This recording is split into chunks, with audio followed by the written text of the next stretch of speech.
네, 뉴스 이슈 룸입니다. 박근혜 정부 출범 2년이 흘렀습니다. 대통령의 지지율은 곧 민심이기도 합니다. 외교와 안보 정책이 호평을 받을 때는 지지율이 상승하다가 인사와 소통 문제가 발생했을 때는 지지율이 하락했습니다.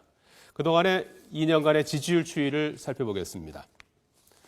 자, 대통령 집권 첫 해, 잠깐 보실까요? 자, 6월 남북 당국 회담이 열리고 9월에 러시아에서 열린 G20 정상회의에 참석했을 때는 최고 기록인 67%까지 뛰어올랐습니다. 지금까지도 깨지지 않는 최고 지지율입니다. 사실 저는 개인적으로 한국의 부산에서 출발해서 이렇게 러시아를 거쳐서 유럽까지 이렇게 철도가 연결돼서 가는 면 얼마나 좋겠냐 하는 그런 꿈을 꿔왔고, 자, 이런 추세는 임기 2년 차에도 반복됐습니다. 이 통일 대박론과 평화통일 3대 제안을 담은 독일 드레스덴 선언으로 60%대 지지율을 다시 기록했고요.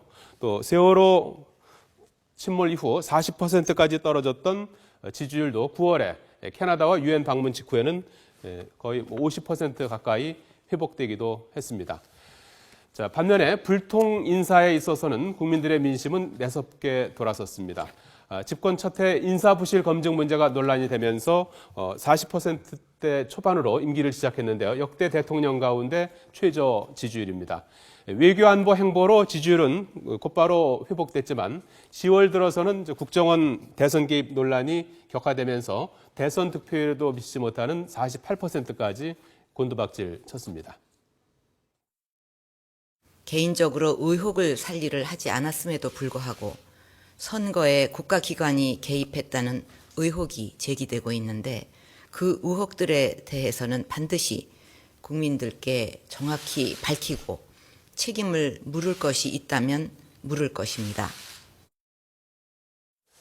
자, 집권 2년 차인 지난해에도 마찬가지였습니다. 문창극 안대희 총리 후보자의 잇따른 낙마로 지지율은 40%대까지 하락한 겁니다. 여기에 청와대 문건 유출과 기선 국정 개입 논란까지 불거지면서 인사 문제가 또다시 발목을 잡으면서 취임 후 처음으로 40%대까지 붕괴되기도 했습니다. 불통 인사라는 지적에 대통령의 입장은 어떤 입장을 내놓았을까요? 우리 비서실장께서는 정말 그 드물게 보는 정말 사심이 없는 분이고, 또 그렇기 때문에 뭐 가정에서도 참 어려운 일이 있지만 그냥 그런 자리에 연연할 그런 이유도 없이 옆에서 도와주셨습니다. 네, 이렇듯 박 대통령은 비서실장 교체 여론에 불통 발언으로 응답했고, 지난 1월 말 연말 정산과 건보료 파동으로 최저치를 기록한 이후 지지율은 저점을 뛰어넘지 못하고 있는 상황입니다. 자세한 설문 내용은 한국갤럽 홈페이지를 통해서 확인하실 수 있고요. 자, 25일에 집권 2주년을 마감하고 이제 3년 차에 접어드는 박근혜 정부. 설 연휴 직전 소폭 인사에 이어서 이제 비서실장 인선을 코앞에 두고 있는데요.